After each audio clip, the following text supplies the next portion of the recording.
We want to bring you some breaking news coming into us from the United States. President Joe Biden has formally recognized the massacre of Armenians under the Ottoman Empire during World War I as an act of genocide. Now, this move is likely to worsen already frayed ties existing between two NATO allies, Turkey and the US. Let's get more from Hashem Ahelbarra. It's a story more than 100 years old. For Turkey, it's a chapter that's turned. But for the United States and other members of the international community, Turkey must apologize for the events that started in 1915. That was when Ottoman Turks deported hundreds of thousands of Armenians from eastern Anatolia to the Syrian desert. But what happened and how many were then killed remains disputed. Many historians say more than 1 million Armenians lost their lives. Turkish officials deny any systematic killings took place, saying it was time of war and the death toll has been exaggerated. Turkey has always been angered by government describing the event that began in 1915 during the Ottoman Empire as a genocide.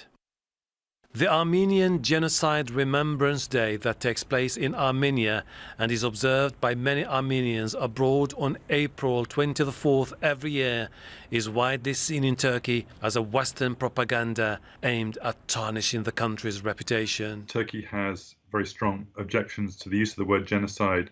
They see it as linking them to the Holocaust, even though these are two separate atrocities 30 years apart, so that's not really the case. They also worry about some kind of legal claims against them, but again, these are tragic events that occurred more than 100 years ago, so that's very unlikely. The announcement by Biden comes at a delicate moment in US-Turkish relations. Ties between the two NATO allies have been strained for years. In 2020, the Trump administration imposed sanctions against Turkey over its purchase of Russian weapons systems. But Trump and Turkey's President Recep Tayyip Erdogan managed to prevent an escalation and described the relationship as friendly. But when Biden was elected president, Turkish officials expressed concerns that might get worse.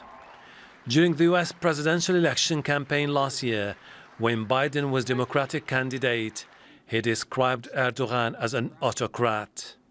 And over the last few months, the Biden administration has pressed Ankara to improve its record on human rights. With Biden's latest move, the US joins dozens of countries that have declared the atrocities against Armenians more than a century ago an act of genocide. Hashem Ahelbarra, Al Jazeera.